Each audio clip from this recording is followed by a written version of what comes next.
क्या किसी भी डॉक्टर द्वारा सिर्फ एक सेशन के बाद ही वेस्ट सिंड्रोम जैसी गंभीर समस्या में कोई अंतर देखा है आपने कभी?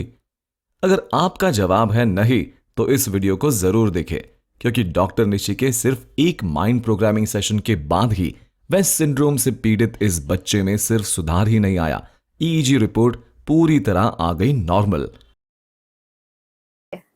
में ठीक है। और ये क्या लिखा हुआ है? नॉर्मल। Case West syndrome. आइए सबसे पहले इस बच्चे के केस को समझते हैं।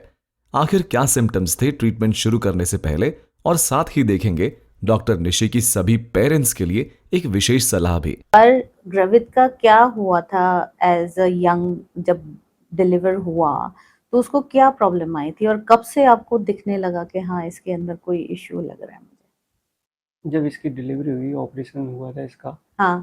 तो होने के बाद जैसे ऑपरेशन कराया था हमने डायरेक्ट बोल दिया कि ऑपरेशन कराना है, वो नॉर्मल के लिए ट्राई नहीं करना। सिजेरियन के हाँ। लिए। हाँ। तो उन्होंने वो जैसे कि ठीक है ऑपरेशन किया। हाँ। तो जब उन्होंने हमें दिया था इसको, हाँ। तो जब ये नहीं रो रहा था बिल्कुल, थोड़े हाँ। से इसके हाथ नीले पड़ रहे थे। अच्छा। हाँ। हाँ। तो जैसे उसने नर्स ने थोड़े से हाथ इसके ऐसे मिसले तो वो सही हो गया। तो उसने बोला कि कोई दिक्कत नहीं है, डॉक्टर ने बोला कि सही है और दोनों ठीक है, कोई दिक्कत नहीं है। तो लगभग ऐसे ही एक डेढ़ घंटे बाद तो तब भी ये रोने का कोई सिस्टम ही नहीं, चुप अपना, फिर हल्की हल्की सी चूं पूं पूं सी आवाज, पर पूरी तरह रोया नहीं था। रोने का तो कोई नहीं। ये हाँ। जब ये बताती है जैसे कि अंदर जैसे हुआ था डिलीवरी, तो अब रोया था।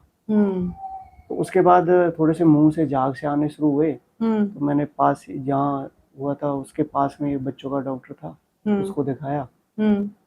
उसने भी देख के बोला कि कोई दिक्कत नहीं है, एडमिट करना पड़ेगा, एक आध दिन एडमिट हो जाएगा सही। वहाँ पे लगभग ऐसे 1 से 2 घंटे वहाँ पे भी रहा। उन्होंने ऑक्सीजन इसको लगा दिया। तो उसके बाद इसको प्रॉब्लम ज़्यादा स्टार्ट हुई, जैसे इसको जल्दी जल्दी थोड़ी सी सांस ले रहा था। तो मैंने इसको फिर और बेटर मथुरा में शिफ्ट कर दिया। तो वहाँ पे शिफ्ट करने के बाद रात को जैसे मैं इसको 10 बजे के आसपास लेके गया, तो रात में उन्होंने सी पाइप पे इसको डाला। उन्होंने कहा कि रिकवर नहीं हो रहा है, तो फिर उसने वेंटिलेटर पे इसको शिफ्ट किया। तो वेंटिलेटर पे शिफ्ट किया। लगभग 2 से 3 दिन ये वेंटिलेटर पे रहा था। तो 6-7 दिन ये एडमिट रहा था। हाँ। उसके बाद उन्होंने कहा सब ठीक है, घर ले आए, बढ़िया खा रहा था, बढ़िया पी रहा था, कमजोर तो हो ही गया था। हाँ। तो जब उस टाइम पे ऐसा ना उन्होंने कुछ बताया ना हमें कुछ ऐसा लगा कि छोटा बच्चा है, ऐसा कोई सिम्टम्स थे नहीं उस टाइम पे, सही था। ऐसे 2-3 महीने निकले। 3 महीने के बाद थोड़ी सी फिर इसको क्या बॉडी टाइट करने लगा है, पूरा टाइट रहता था, ऐसे एकदम टाइट, एकदम बिल्कुल टाइट, मतलब पूरा शरीर ऐसे कर लेता था, बिल्कुल ट्विस्ट कर देता था पूरा। ना कोई नेक होल्डिंग थी ना कुछ थी। तो ऐसे ही फिर ऐसे करते ऐसे हो जाएगा, बच्चा अभी छोटा है, अभी टाइम लगेगा। तो उसके बाद अभी इसको थोड़ी सी सर्दी जुकाम हुई थी, तो मैं फिर उसी डॉक्टर के पास ले गया। मैंने उसको बोला कि ऐसे इसकी नेक होल्डिंग नहीं है, और ये तो उसने बोला कि रोया नहीं था। मैंने कहा रोया तो था या ना था, वो दोनों मिक्स है।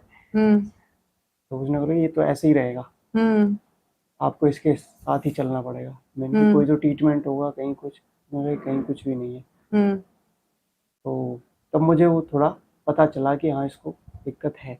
तब आपको पता चला। After how long? लगभग ये 4-4.5 महीने का था। तब 4.5 महीने के बाद आपको पता चला कि झटके आ रहे हैं, और झटके तो की इसको वजह प्रॉब्लम से ये है। अगर मानो कि मदर आईसीयू के अंदर है या मदर डिलीवरी के वक्त है, तो फादर को ये चीज जरूर ध्यान रखनी चाहिए कि हाँ, क्या बच्चे की डिलीवरी हुई, अगर मदर फीड कर सकती है तो मदर फीड तुरंत देनी चाहिए बच्चे को।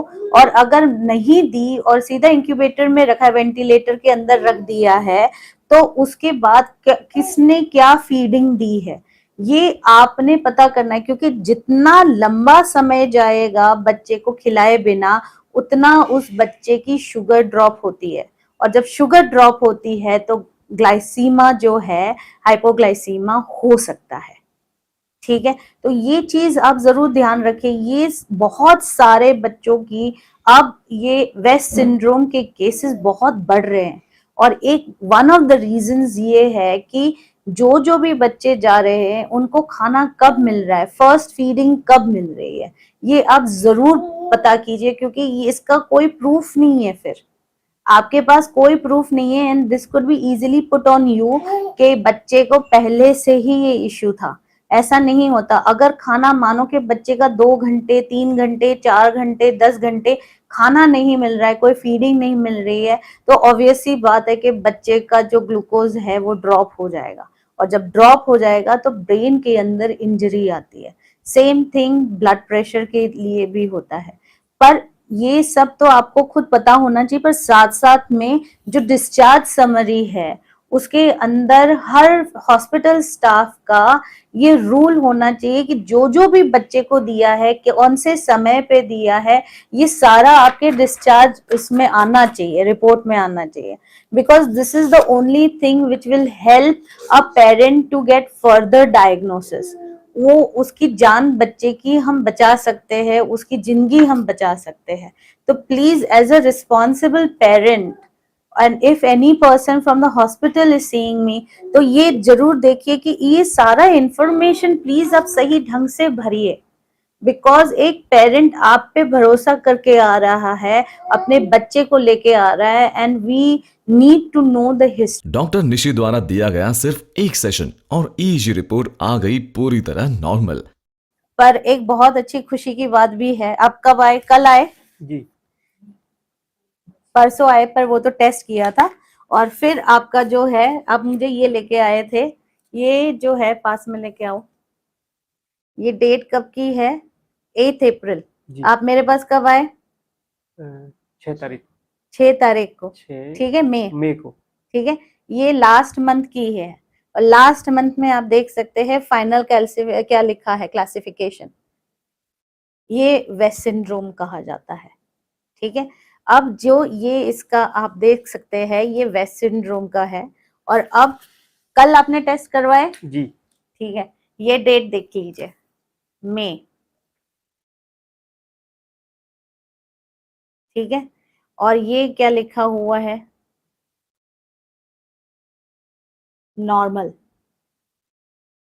ठीक है। तो ये कितने टाइम में आया? एक ही दिन के अंदर। जी, आपने ट्रीटमेंट करवाई, फिर ट्रीटमेंट करवाने के बाद आपने ईजी करवाई, जी, ईजी के तुरंत उसमें नॉर्मल आ गया, रिपोर्ट आपको तुरंत मिल गई होगी। जी। ये अंतर तो आया ईईजी रिपोर्ट में।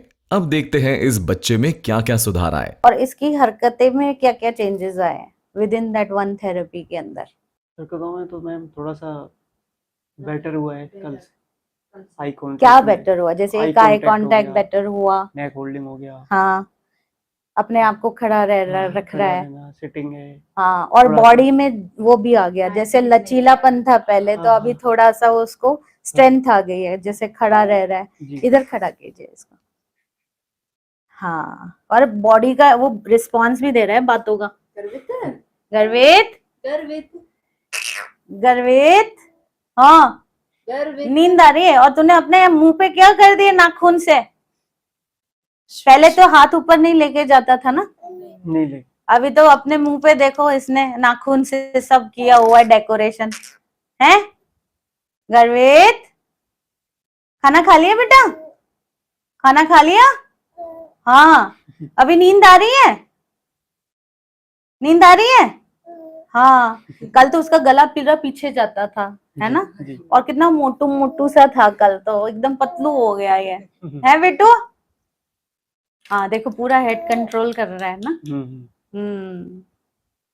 वेरी नाइस बेटू। देख, खड़ा भी रह रहा है। अच्छा, खड़े भी रह रहे हो आप, पैर में स्ट्रेंथ भी आ गई। हाँ, फिर अब 3 मंथ्स के बाद एकदम मस्त बैठ के आना मेरे पास, ठीक है। और गुस्सा भी करने लगा, गुस्सा कर लेते हो तुम, गुस्सा कर रहे हो, मेरे पे गुस्सा कर रहे हो, हैं? अब तुरंत रिस्पॉन्स भी देते। हाँ।